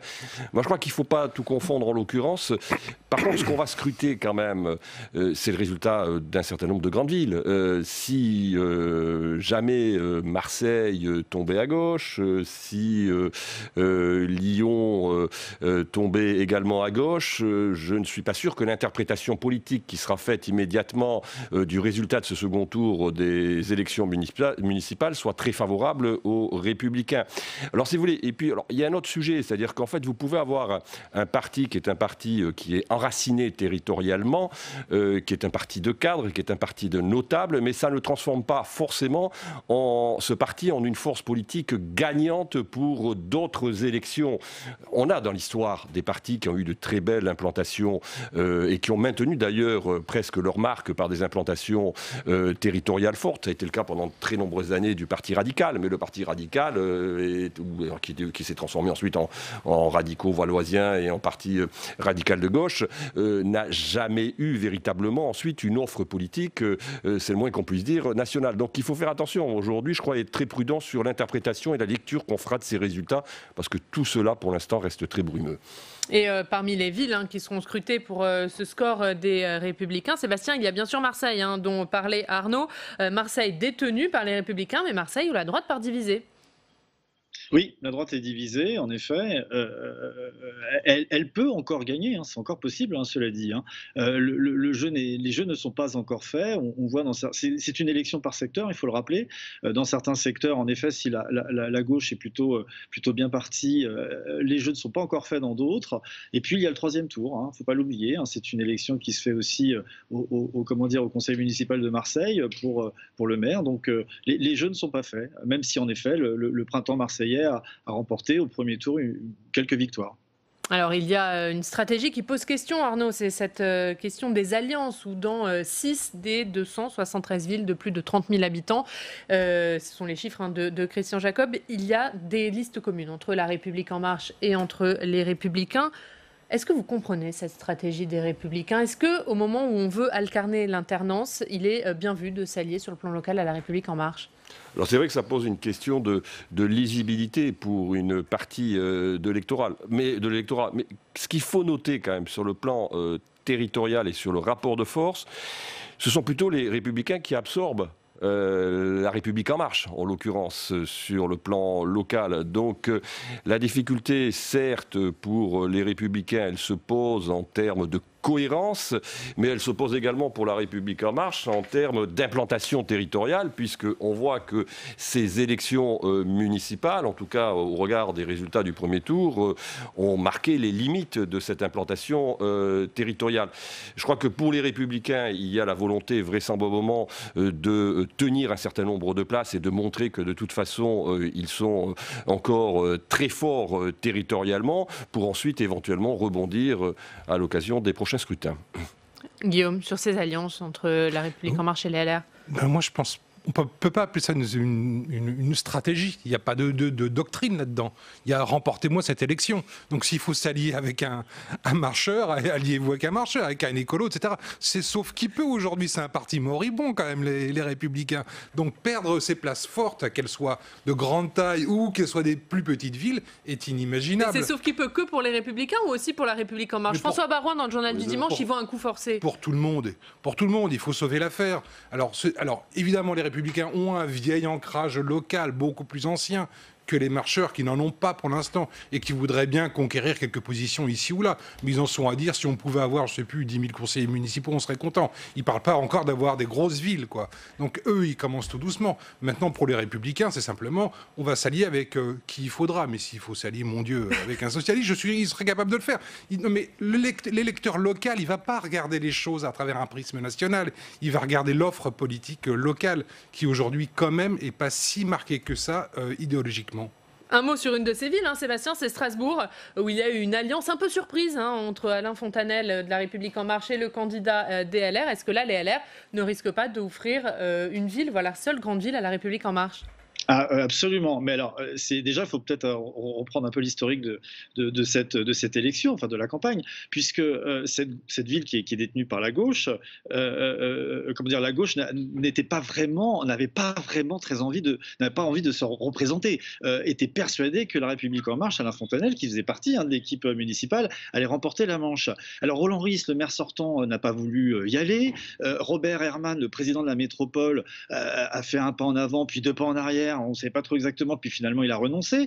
À la suite de quoi, le Parti socialiste a présenté un autre adjoint, Mathieu Klein, qui lui-même a dû renoncer parce qu'il y a quelques affaires qui le poursuivent. Donc laissant la place finalement à Alain Fontanel, la République en marche. Et là, effectivement, les Républicains se sont associés. Ils sont arrivés après le score d'Alain Fontanel. Donc ils sont plutôt, eux, en position non pas en leader, ils sont plutôt la suiviste pour le coup. Donc là, c'est peut-être la seule grande ville où, en effet, la République en marche va en effet plutôt dicter la conduite à LR. D'autant qu'on a vu, Arnaud, au soir du premier tour, que les maires qui avaient tangenté un peu avec la République en marche n'étaient pas forcément bien placés, les maires sortants.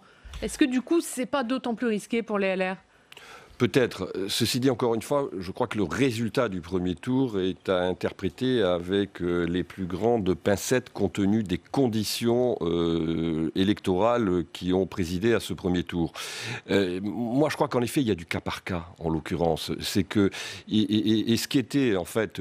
Là, pour le coup, la République en marche a réussi son coup, parce que quand on se reporte un peu en arrière et qu'on oublie la crise du Covid, toute la stratégie électorale de la République en marche a été quand même fondamentalement de rendre illisible sur le plan national ce scrutin. Donc on peut considérer que le résultat de ce point de vue sera acquis. Il sera extrêmement difficile de tirer des enseignements nationaux des résultats de ce scrutin.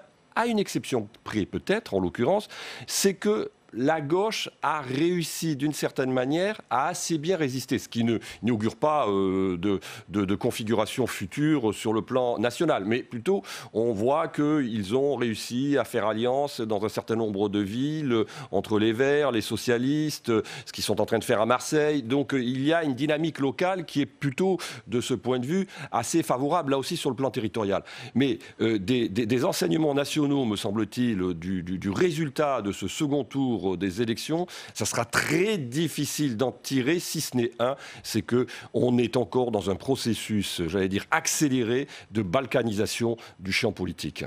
Allez, on va aller dans une ville que les Républicains sont bien partis pour garder, c'est Nice. On va retrouver Denis Caro. Bonjour Denis, vous êtes le directeur des rédactions du groupe Nice Matin. On va bien sûr parler des municipales à Menton et à Nice, mais d'abord on va parler de votre une, la une de Nice Matin aujourd'hui, et maintenant la crise sociale. Oui, effectivement, Ariane, comme partout et même peut-être un peu plus qu'ailleurs, le chômage explose sur la Côte d'Azur, avec une hausse très préoccupante de plus de 40% des demandeurs d'emploi sur les 3 derniers mois. Des chiffres importants qui s'expliquent par l'importance du secteur du tourisme sur la Côte d'Azur. Ce sont surtout les saisonniers qui font les frais de la crise sanitaire, les saisonniers et les employés du BTP, avec des inquiétudes un petit peu partout qu'on évoque dans notre dossier, notamment à l'aéroport de Nice où une manifestation est prévue mercredi.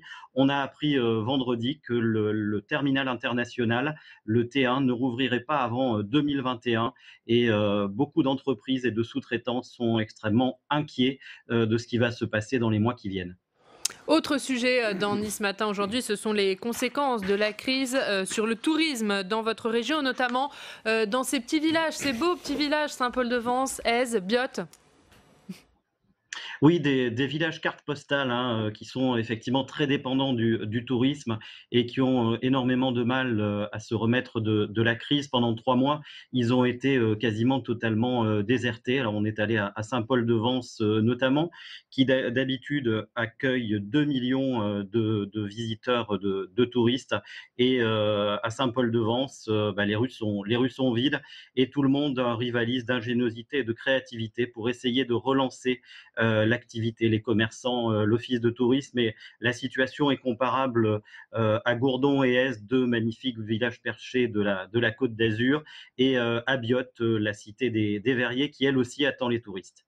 Voilà, tout ça c'est donc à lire dans Nice Matin. Aujourd'hui, Denis, on va parler des municipales dans 2 villes. On va commencer par Menton. On va regarder d'abord ensemble les résultats du premier tour à Menton où Jean-Claude Guibal, le maire sortant, les Républicains, a obtenu 45% des voix. Olivier Bettati, le divers droite, est derrière à près de 30%. Denis, c'est donc un duel entre ces 2 hommes pour le second tour. Oui, c'est un duel qui sera très, très suivi ici à Menton, la cité du Citron, qui est aussi une ville frontière avec des problématiques liées à la proximité de l'Italie. Le maire sortant, Jean-Claude Guibal, brigue son 6e mandat et il affronte un candidat divers droite, ex-Rassemblement national, Olivier Bettati. Et comme dans beaucoup de communes, et vous l'évoquiez tout à l'heure, on assiste ici à des alliances plus ou moins contre nature. Avant le premier tour, Jean-Claude Guibal, les Républicains, donc, a été soutenu par la députée de la circonscription, Alexandra Valletta-Ardisson, députée La République En Marche. Et entre les 2 tours, on a appris que Olivier Bettati, donc ex-Rassemblement national, recevait le soutien de Patrice Novelli, l'ancien premier adjoint du maire sortant Les Républicains, Jean-Claude Guibal. Comme quoi, tout est possible. Et Patrice Novelli, qui est UDI, aimerait bien retrouver son fauteuil de premier adjoint, mais non plus du maire sortant Les Républicains, mais du nouveau peut-être maire Olivier Bettati, ex-Rassemblement national. Voilà, pour le point à Menton, on va parler de Nice, bien sûr. Pour finir, Denis, on va là aussi regarder les résultats du premier tour. Le maire sortant, Christian Estrosi, a frôlé la réélection dès le 15 mars dernier avec plus de 47% des voix devant le candidat du Rassemblement national, Philippe Vardon, qui a obtenu 16,7% des suffrages. Christian Estrosi qui aborde ce scrutin en large favori, Denis. En très large favori, c'est une autoroute qui se présente devant Christian Estrosi qui a frôlé l'élection au premier tour. Il affronte 2 candidats classiques, Rassemblement national, Philippe Vardon, et un candidat qui aurait pu représenter une menace plus importante, Jean-Marc Governatori, à la tête d'une liste écologique, mais qui, entre les 2 tours, n'a reçu le soutien d'aucun des candidats de gauche. Et dans le même temps, Christian Estrosi a déployé notamment une soixantaine de kilomètres de pistes cyclables nouvelles, des éléments qui étaient plutôt du côté du programme du candidat écologiste. Donc on voit qu'il n'y a pas vraiment d'inquiétude côté Christian Estrosi et du côté des Républicains à Nice. Merci beaucoup Denis, on suivra bien sûr cette campagne dans votre région avec vous. On va regarder la une de Nice Matin et maintenant la crise sociale, c'est à lire aujourd'hui dans Nice Matin. Merci Denis d'avoir été avec nous ce matin. Guillaume, à Nice, le suspense est plus que mince. Alors il n'y en a pas du tout là, à Nice, de suspense. C'est intéressant ce qu'a dit Denis Caro là, c'est dans la fin de son discours, c'est le lancement, le déploiement de 60 km de pistes cyclables par Estrosi. Là où on voit quand même que dans les métropoles, finalement, tout le monde est en train de faire la même chose, qu'il y a un verdissement du discours et qui devient, si vous voulez, difficile pour les lecteurs de savoir exactement qui fait quoi. Et donc, l'attachement aux figures politiques locales est extrêmement important maintenant. En plus, il y a Nice est une ville riche, une ville très, très gentrifiée, et ça concerne d'autres métropoles, si vous voulez. Donc, on va avoir aujourd'hui une difficulté forte à savoir exactement qui est au pouvoir de la métropole, parce qu'elles se ressemblent toutes. Voilà. Vous regardez Nice, il y a des lignes de tram qui viennent d'entrer en œuvre là depuis l'aéroport, et en fait finalement le visage métropolitain est très unifié aujourd'hui en France. Alors en Bretagne ce sera plutôt des socialistes alliés à des Verts, là on a un LR, etc. Mais vous voyez, on a finalement cette uniformisation du paysage français qu'on avait ressenti, dont on avait parlé au moment de la crise des Gilets jaunes. Sébastien, vous qui suivez bien sûr la campagne dans les métropoles, vous partagez ce constat ? Ah oui, absolument. C'est vrai qu'il n'y a pas beaucoup de différence, honnêtement, entre Brest, ce que vient de dire Guillaume, qui est plutôt là géré par le PS, et finalement Nice. On fait la même chose un peu partout. Mais pour revenir à Nice, je voudrais dire comme une chose importante, on n'en parle pas beaucoup, c'est quand même le taux d'abstention au premier tour qui a été énorme. Plus de 75% d'abstention au premier tour. Parmi les grandes villes, c'est la ville où il y a eu le plus d'abstention. C'est quand même assez important et qui peut poser des questions sur la sincérité du scrutin. Enfin, évidemment, je ne veux pas remettre en cause le leadership du maire sortant, mais cela dit, 75%, c'est quand même énorme. Arnaud ? Oui, de toute façon, ça a été des élections municipales qui ont été marquées par un très fort taux d'abstention dans une des élections qui est traditionnellement l'une des plus mobilisatrices avec l'élection présidentielle. Mais on sait aussi les raisons qui expliquent ce taux d'abstention. Mais je voudrais revenir sur... Finalement, je ne crois pas qu'il y ait vraiment une rupture. C'est-à-dire qu'il y a une tradition de la notabilisation de la vie politique locale en France. Et les notables, si vous voulez, ont cette force, c'est qu'ils effacent, quelle que soit leur appartenance politique, les clivages politiques. Les grands notables, il y en a toujours eu dans la vie de la République. Vous aviez Édouard Herriot à Lyon, vous aviez Jacques Chaban-Delmas à Marseille, vous aviez Gaston Defferre à sa façon à Marseille. Donc ce n'est pas quelque chose de fondamentalement nouveau. Mais par contre, ce qui apparaît peut-être un peu plus aujourd'hui, c'est que in fine, la politique locale a ses raisons, voire ses mystères que la politique nationale ignore. Et aujourd'hui, ça apparaît au grand jour, compte tenu encore une fois, d'un champ politique où les vieilles offres politiques de gouvernement se sont effondrées en 2017. Allez, on va continuer ce tour de France de la campagne, direction la Normandie cette fois. Bonjour Thierry Rabillet. Vous êtes le rédacteur en chef de Paris-Normandie. On va parler dans quelques instants de la campagne à Rouen et au Havre. Mais d'abord, la une de Paris-Normandie aujourd'hui, le casse-tête des piscines. Voilà, c'est une petite plongée dans nos bassins, parce que nous, on n'est pas au bord de la Méditerranée comme Denis Caro, donc nous, on a besoin de piscines chauffées pour pouvoir un petit peu s'offrir quelques moments de plaisir aquatique. Et effectivement, les piscines sont autorisées à ouvrir depuis le 2 juin, mais globalement, il y en a très peu dans l'agglomération rouennaise. Une seule a ouverte, c'est la piscine de Sotteville-lès-Rouen. Pour les autres, il va falloir attendre entre le 15 et le 22 juin, car les protocoles sanitaires qui doivent être validés par les agences régionales de santé sont très complexes à mettre en place. Et donc, c'est un véritable casse-tête pour les services des sports des différentes villes pour pouvoir ouvrir leurs piscines. Autre sujet à lire dans Paris-Normandie aujourd'hui, ce sont ces inventions qui sont nées pendant la crise sanitaire et vous demandez que sont-elles devenues ?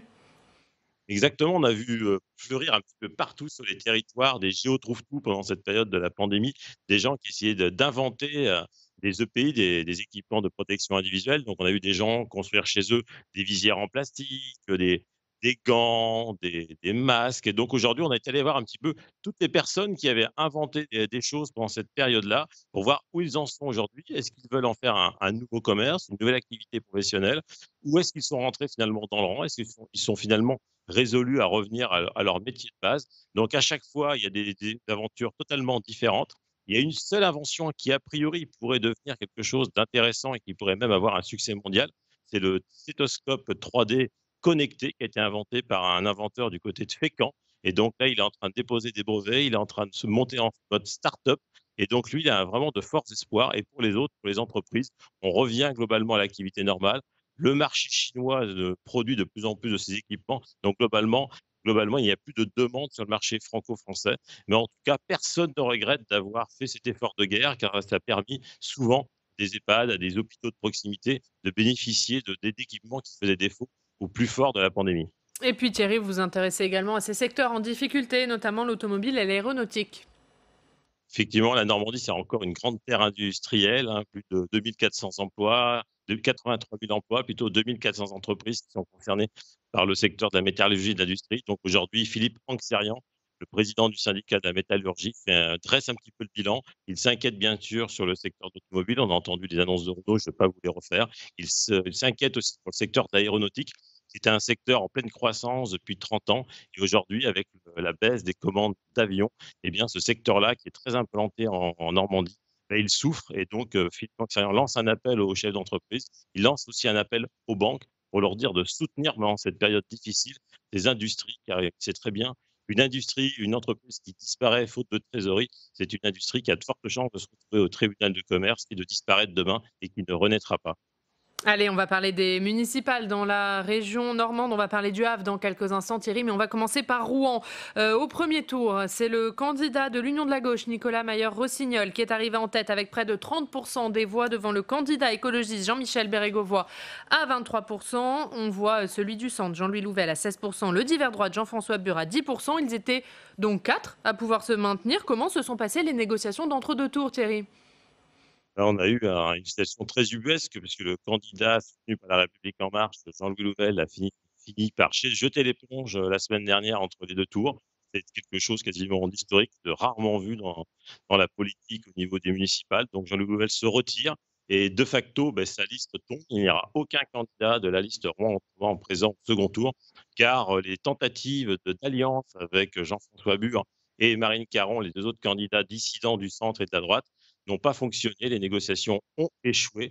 Donc Jean-François Bur fusionne avec la jeune centriste Marine Caron, qui n'est âgée que 29 ans, qui avait réuni quand même 6% des suffrages. Donc globalement, ces deux-là pèsent aujourd'hui 16% face à un bloc socialo-écologiste représenté par Nicolas Mayer-Rossignol et Jean-Michel Bérégovoy, qui là, sur les reports de voix, sont à plus de 50%, voire 55%. Donc globalement, on arrive à un duel classique entre la droite et la gauche alliée avec ces écologistes. Donc, on aura un scrutin quasiment sans surprise le 28 juin, avec logiquement une large victoire de Nicolas Mayer-Rossignol, qui briguera par la même occasion dans les jours à venir la métropole Rouen-Normandie. Restez avec nous, Thierry, on va parler du Havre dans quelques instants, mais un petit mot peut-être avec vous, Sébastien, sur Rouen. Finalement, Rouen, avec cet accord PS, Europe Écologie Les Verts, dont vous nous disiez qu'on ne l'attendait pas forcément, hein. Alors, oui, disons, on ne s'y attendait pas, c'est à savoir que le candidat Nicolas Mayer-Rossignol, avant le premier tour, durant la campagne, il nous disait que les Verts étaient plutôt dans une posture permanente, je veux dire, puisque encore quelques semaines avant le premier tour, les Verts s'étaient totalement opposés au plan local d'urbanisme voté par la métropole. Ils ne voulaient absolument pas en entendre parler. Bien évidemment, il est bien obligé de faire avec, cela dit. Ils sont aujourd'hui dans la majorité municipale, donc il ne peut pas les rejeter ainsi. Mais il ne voulait, à ce moment-là, absolument aucun accord. Donc évidemment, les résultats n'ont pas été favorables pour les Verts, donc les obligeant ainsi à rejoindre le candidat PS. On va parler du Havre, Thierry Rabillet maintenant, le Havre où c'est le Premier ministre Édouard Philippe qui est arrivé en tête au premier tour avec près de 44% des voix devant le candidat communiste Jean-Paul Lecoq qui a obtenu près de 36% des voix. Les écologistes sont arrivés troisième avec 8% des voix. Ils auraient donc pu fusionner avec les communistes, mais ce n'a pas été le cas. Non, ça n'a pas été le cas et c'est sans surprise parce qu'on se souvient qu'au départ de la campagne de Jean-Paul Lecoq, quand Jean-Paul Lecoq, le député communiste et maire de Gonfreville-Lorcher, se lance à la conquête du Havre sans savoir si Édouard Philippe serait candidat, il espère faire le rassemblement de toutes les gauches. Donc il prend contact avec le Parti socialiste, il prend contact avec les écologistes et au sein de ce rassemblement, la France insoumise met un veto. Il dit on peut faire le rassemblement de la gauche sans le Parti socialiste. Donc le Parti socialiste s'allie finalement avec les écologistes. Et avec la poussée verte qu'on entendait un peu partout en France, sur le territoire, depuis le début de l'année, le candidat écologiste, Alex Sidex, se met à rêver de faire un beau score et d'être en position de force pour le second tour. 8%, il ne peut pas se maintenir. Et résultat, les négociations ont échoué, toujours avec cette France insoumise qui refuse de voir arriver le Parti socialiste dans les rangs de Jean-Paul Lecoq. Donc, résultat, Jean-Paul Lecoq, il a tenu une décision plutôt finalement sage et droite.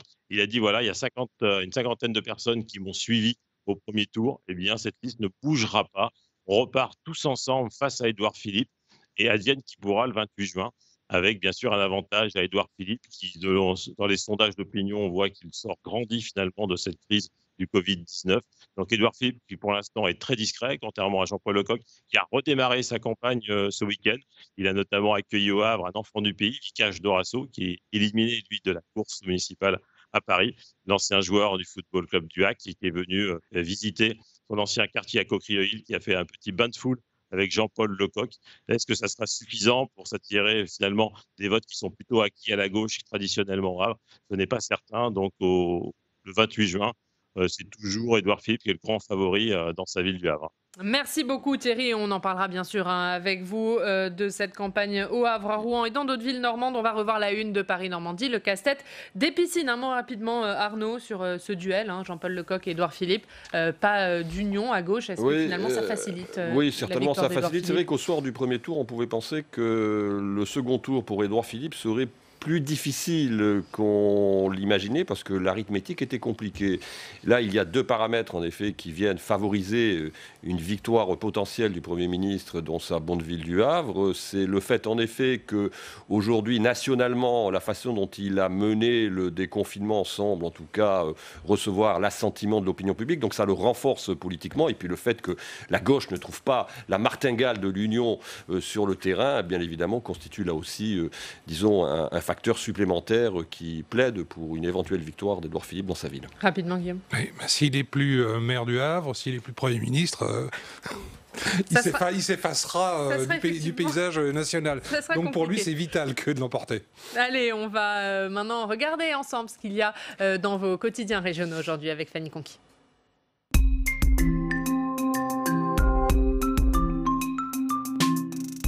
Et Fanny, vous avez donc scruté la presse régionale pour vous. Qu'en avez-vous retenu?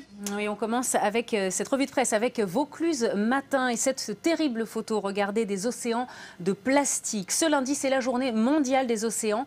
300 millions de tonnes de plastique y sont rejetées chaque année. Hier, la secrétaire d'État à la transition écologique Brune Poirson a annoncé vouloir augmenter l'amende à 135 € pour les masques et gants jetés au sol. Et justement, cette amende de 135 €, le courrier Picard en parle en une ce matin. Mais l'autre titre, eh bien, c'est un des rares effets positifs de cette crise du coronavirus. Une crise qui a suscité des vocations dans les écoles d'infirmiers. Effectivement, les inscriptions sont en augmentation dans ces écoles. Un article à lire donc en page 7 du courrier Picard. On passe maintenant à la Nouvelle République qui consacre sa une à l'aéronautique et à l'automobile. On sait, ce sont deux secteurs particulièrement en crise. Exemple dans le Loir-et-Cher où malgré le déconfinement, eh bien, les sous-traitants travaillent encore au ralenti. Après le secteur automobile, le gouvernement doit annoncer très prochainement un plan d'aide au secteur aéronautique. Et puis on termine avec l'Alsace qui se penche sur la situation des détenus en France, doublement confinés en prison. À Mulhouse, aucun détenu n'a été infecté par le Covid-19 grâce à des mesures de protection très strictes, mais il y a eu aussi des mesures de soutien qui ont été mises en place durant cette période pour les détenus. Merci beaucoup Fanny pour cette revue de presse. On va regarder vos unes, messieurs, la une de la revue politique et parlementaire. Bonjour De Gaulle, bonjour Arnaud. Nouveau numéro. Oui, avec plein de contributions de politique. On a beaucoup parlé de la contribution de Marine Le Pen, mais il y a une contribution qui est extrêmement importante, c'est celle du général de Gaulle, puisque nous ressortons l'article qu'il avait publié dans notre revue en 1933, Vers l'armée de métier, un an avant la publication du livre éponyme en 1934. Donc beaucoup de contributions d'écrivains, d'universitaires, de politiques, d'étrangers. On a un texte important du ministre des Affaires étrangères de la Fédération de Russie, Lavrov également, qui rappelle les liens importants entre le général de Gaulle et la Russie tout au long de sa longue trajectoire politique. Et c'est donc à lire aujourd'hui dans la revue politique et parlementaire, numéro spécial sur le général de Gaulle. La une de la Gazette des Communes. Guillaume, communication territoriale, la chasse aux fake news est ouverte. C'est votre numéro de cette semaine. Et puis Sébastien, pas de nouveau numéro pour cause de crise, mais des articles à lire bien sûr sur votre site, dont celui qui fait le point sur la campagne du second tour dans les métropoles. Merci beaucoup messieurs d'avoir été avec nous. On se retrouve demain dès 7h30 avec le sénateur Philippe Dominati. À 8h, l'invité politique Valérie Rabault, la présidente du groupe socialiste à l'Assemblée nationale. Prochain rendez-vous, 18h, allons plus loin, Rebecca Fitoussi. Et à 19h, audition publique avec Agnès Pannier-Runacher, secrétaire d'État auprès du ministre de l'Économie. Très bonne journée sur notre antenne. La presse quotidienne régionale et les télévisions locales vous ont présenté le Club des Territoires.